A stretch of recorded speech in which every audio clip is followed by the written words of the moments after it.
que o senhor acha de cobrar para pregar o evangelho?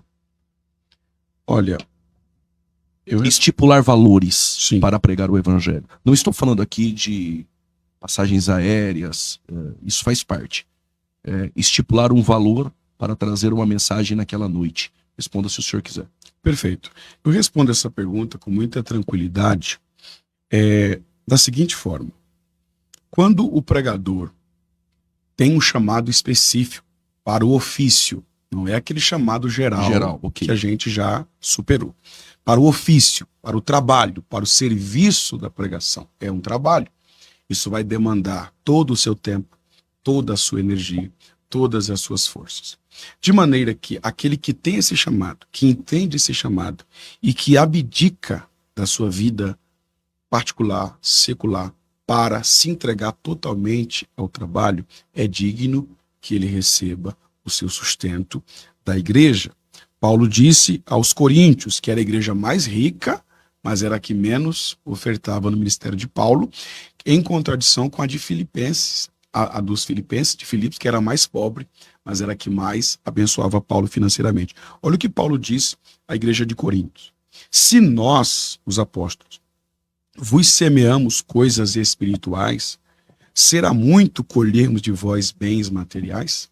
A Bíblia também diz em Gálatas 6,6, aquele que está sendo instruído na palavra, faça-se participante em todas as coisas com aquele que o instruiu. Ou seja, tem até versão que diz, reparta os seus bens com aquele que o instruiu. Ou seja, é a oferta. Paulo disse a Timóteo, primeira carta, capítulo 5, verso 17. Devem ser considerados merecedores de redobrados honorários os presbíteros que presidem bem, principalmente os que se afadigam na palavra. Há inclusive versões que diz os que trabalham na palavra. Então é um trabalho, é um serviço da palavra. Ele disse também, no verso 18, a escritura declara, não amordaces o boi quando pisa o trigo, e ainda o trabalhador é digno do seu salário. A pergunta é, cobrar é certo ou errado? A pergunta que eu faria não é se é certo ou se é errado. A pergunta que eu faria é se isso é regra ou exceção. No meu sentir, no meu ver, na maneira com que eu encaro o ministério, não é regra, é exceção. A regra é não cobrar. Mas porque muitos pregadores precisam cobrar, ou combinar, ou estipular, ou conversar. Algo que fique bom para a igreja e vá suprir as necessidades temporais do pregador naquela semana, naquele mês, naquela data. Porque muitas igrejas não cumprem esse princípio bíblico que nós acabamos de provar aqui nas Escrituras.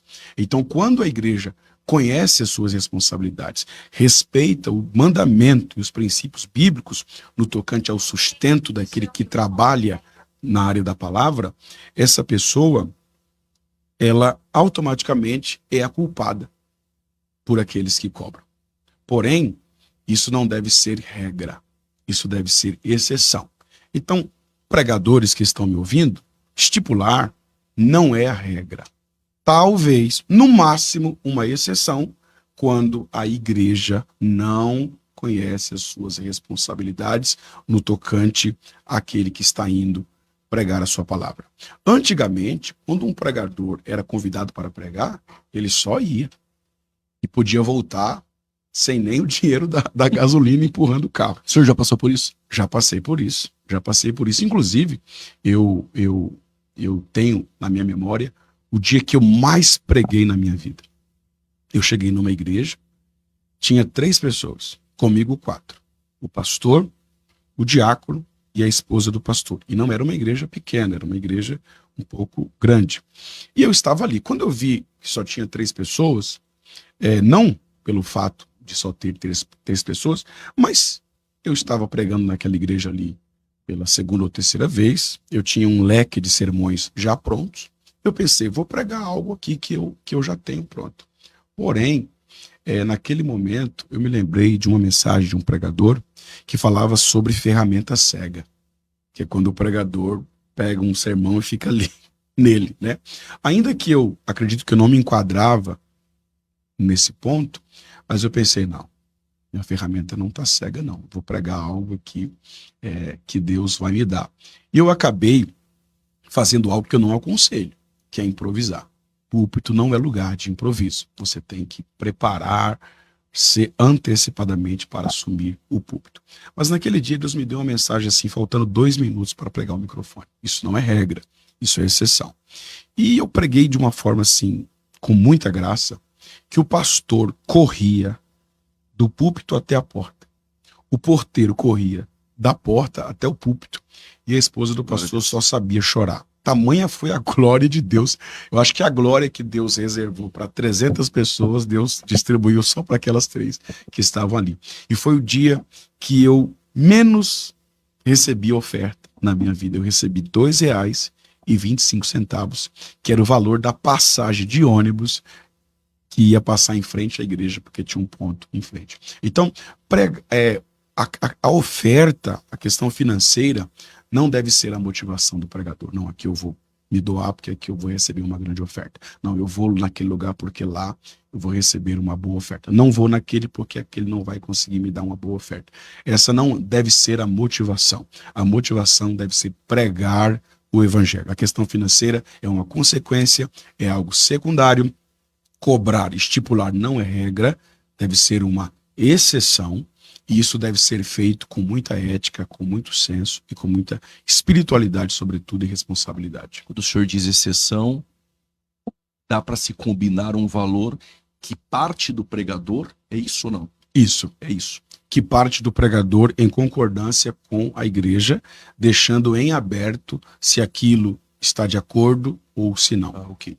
Pastor, essa segunda teia, que é a área da avareza, isso começa a partir da motivação do pregador a levar a mensagem. Então, se a motivação dele se inclinar a uma tendência à área financeira, é uma teia, é um abismo. É um abismo. É um abismo muito, inclusive sem volta, porque o camarada começa a se acostumar, né? E ele quer cada vez mais, ele começa a ter uma vida boa, uma vida confortável, ele quer manter aquilo. Aí as motivações mudam. Ele começa a fazer compromissos, e aí o dia que ele não tem agenda, ele tem que ligar para alguém para pregar, porque ele precisa manter aquilo. Inclusive, uma das grandes lições que eu carrego comigo no meu ministério é a seguinte: nunca queira ocupar uma noite que não é sua. Nunca queira ocupar uma noite que não é sua. Quando o pregador articula para pregar em tal lugar, ele corre o risco de ir aonde Deus não queria que ele fosse. Ocupar uma noite que não era dele, era do outro. E ele corre o risco de pregar sozinho, de subir naquela tribuna sozinho. Razão pela qual a expressão "me leva lá", "me indica lá", nunca saiu da minha boca. Isso é horrível, né? Isso é horrível. Porque se eu articular para pregar em tal lugar, foi eu que fiz. Não foi Deus. Não foi Deus que me levou. Ele não tem compromisso com aquela então, noite. Deus não tem compromisso comigo naquela noite. Ele pode até me usar, mas ele não tem compromisso. Agora, todas as vezes que eu chego em um evento, seja grande, médio ou pequeno ou gigante, a minha oração é sempre essa: Senhor, eu não pedi para estar aqui. Se eu estou aqui, é porque foi o Senhor que me trouxe aqui. Glória a Deus. E se foi o Senhor que me trouxe aqui, o Senhor vai me usar. Então eu pego o microfone, assumo a tribuna tranquilo, abro a Bíblia, prego a palavra, sabendo que Deus vai se responsabilizar.